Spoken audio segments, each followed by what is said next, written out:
then you have people spitting, vomiting, washing their hands, and even taking baths sometimes from these buses. Be very careful, the buses where the windows are open.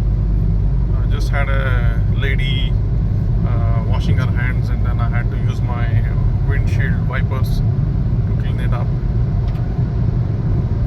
So I figured out, I finally am able to explain how it is that a powerful car or a bike will reduce your fatigue levels on a long drive or a ride. So it's a combination of two things. One is the power of the engine.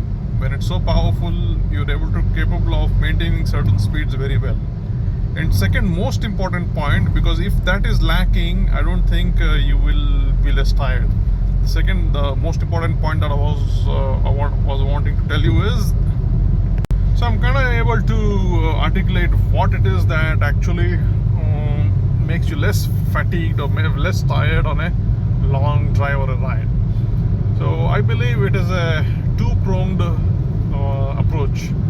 The two aspects which really greatly add on to reducing your fatigue levels. One is the power of the engine. The more powerful it is, the lesser strain you have on you. Okay, why? Because let's say if it is a low-powered engine, low cubic capacity vehicle, and the sweet spot of those vehicles are usually low. But if you're revving it at its red line, what happens is a lot of vibrations comes through. Even the noise, it's not pleasant. Okay, it's literally crying. That is, the engine is crying. So that adds on to the stress. It stresses you out, because you don't know when the engine might just go kaput at those speeds, at high RPMs, right? It's not good for the engine. Okay, so higher the capacity at lower RPM, or maybe in a very comfortable let's say RPM level, the engine keeps chugging along without any stress. Second thing is the handling.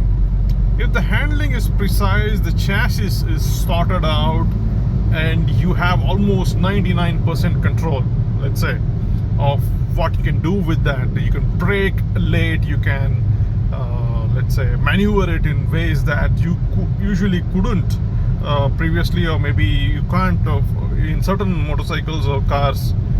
That adds to that adds a lot to improving your confidence levels, and also reducing the stress, because you are reassured that you are able to control the vehicle no matter what, because the chassis or the controls, whatsoever, a combination of all, it is capable. It's very capable, right?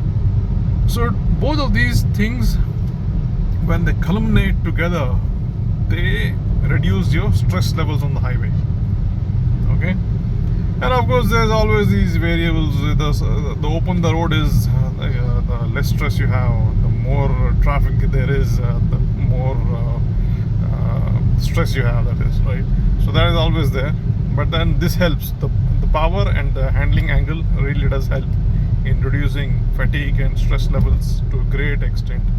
And I feel being stressed out is also as good as being tired out, obviously. So if you're stressed for a longer time, you get tired. That is, both of them are correlated. Okay, stress and fatigue are correlated. Yeah. So that was my conclusion. If any of you have a different opinion, please do let me know. I'll be happy to learn.